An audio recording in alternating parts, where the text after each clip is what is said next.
So the purpose of this video is to show you how to set up your car, your Pinewood Derby, for either a straight run or a rail riding method. So I'm going to walk you through step by step how I tune the cars after we get the bent axles and the wheels and everything inserted. The way I do it is a very simple method. It's something that I picked up from some of the veterans in one of the forums that I follow for Pinewood Derby cars. So I'm going to walk you through kind of a lower tech option of how we tune our cars to get ready for a race. So the rig that we use is not terribly complicated. I use my living room coffee table.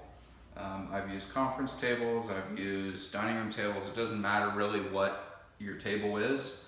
The main purpose that you want to do with it is you want to have a straight line down the middle of the table. So in this instance, I'm just using a little bit of painter's tape.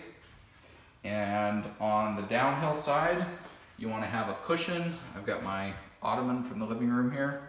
And on your uphill side, you want to have something that bumps up the height of the table. Not a lot, I'm just using some magazines because I can stack them up and I can adjust on small increments how high I want that table to be.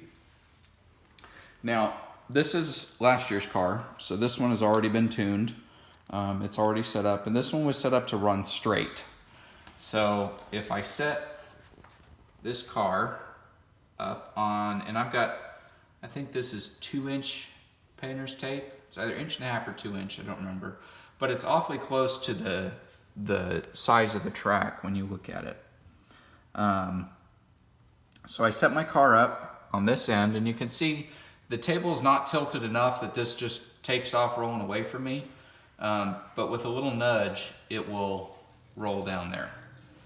And so what I'm doing is I'm watching that car as it rolls to see how straight it's going. Now in this case, both of our rear wheels are set to touch because this is where our center of mass is. That's where our weight is. It's where all of our tungsten putty and our filler and all that is. So both of our rear wheels touch. Only one of our front wheels touches. This is a raised third wheel here. So this wheel doesn't touch at all. This is our steering wheel. So this is the axle that's bent.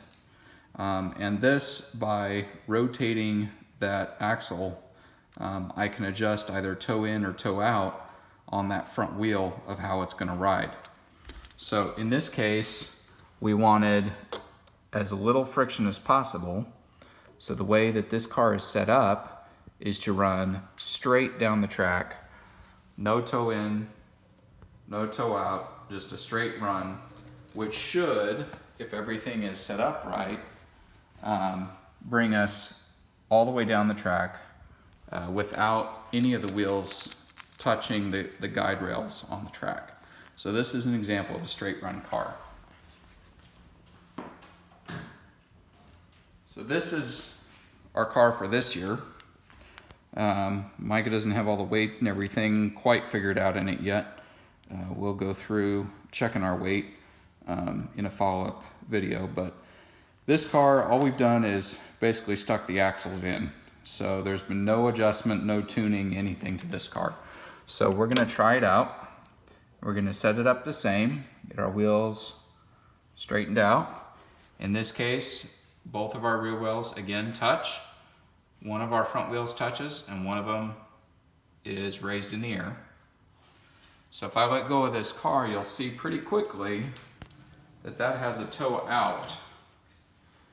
Now for a rail riding method, over a distance of 4 feet, we want a drift of only about an inch, 1.5 inches. So if I'm going to tune this car as though we were setting it up to be a rail rider.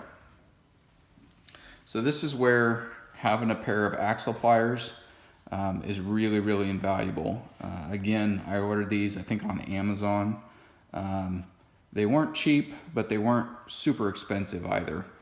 And the end of these is fit to be able to grip the axle heads on your nails.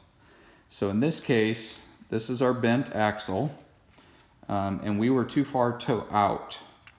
which means I need to rotate this counterclockwise to try to adjust that angle a little bit. Now I go pretty small adjustments on my axles, so we'll set this up again, get our wheels lined up, and we'll let it run. So now we can see on that one, our drift was only about 1/4 of an inch, and we're still drifting out. So we need to adjust this so that we're toe in a little bit more than what we are. So again, I'm going to take my axle pliers. I'm going to rotate this just slightly. It doesn't need very much. As we zero in on where we want to be, it'll be finer and finer tune adjustments. So we'll line this up to the edge of our tape. I'm going to let that drift. So that one there was almost straight on. I'm going to make one final last adjustment, ever so slight. Get our car lined up.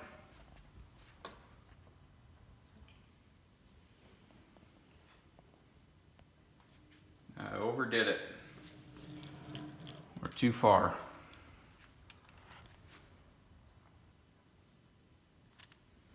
When you get to that sweet spot, it'll really be pretty apparent.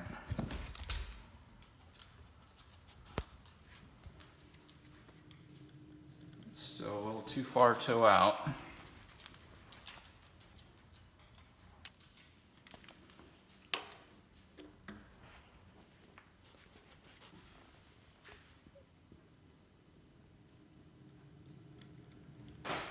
That's pretty close. There we're about 1 3/4 inch drift over 4 feet.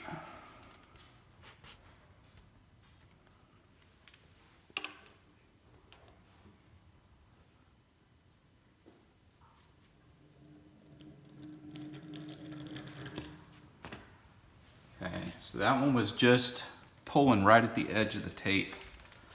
I'm gonna try it one more time with the wheel up on top of the tape.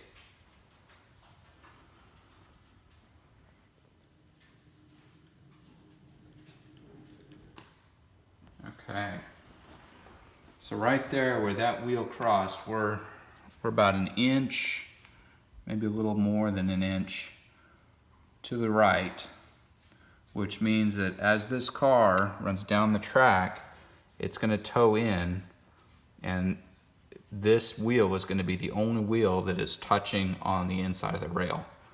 So that's how you would set up a car for the rail riding method. These wheels are straight, this wheel is raised, and this wheel is the bent axle that you're gonna rotate and adjust until it just slightly toes in towards that rail. So this was an experiment for me this year. I found a rendering from a concept artist for this car, which the artist called a Spitfire Mark III. I decided it looked so cool I needed to try to build one as a Pinewood Derby. So we started with the standard kit, standard blocks of wood, cut away everything that didn't look like a Spitfire Mark III, and this is what we ended up with. It's a 3-wheeled car. I had to custom make the back wheels. This is actually 2 standard Pinewood Derby wheels that are glued together and milled so that it is all one wheel. We had to do that very carefully to make sure our axles were all aligned and adjusted.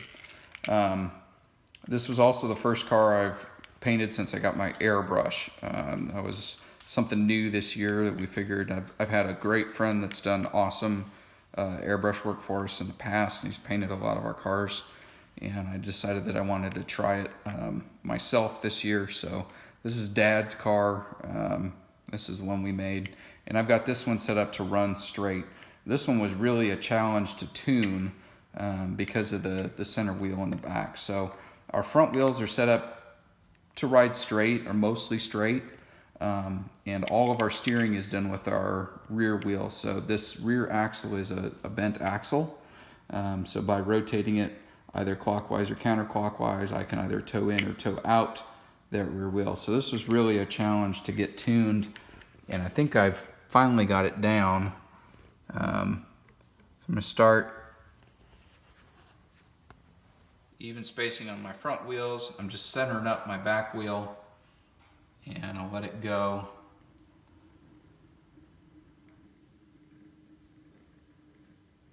So as you can see, over 4 feet, that car didn't move left or right at all. So this was really a challenge to get this fine-tuned and set to run straight. I hope to shoot some video when we get the track out so I can test this and see how it runs.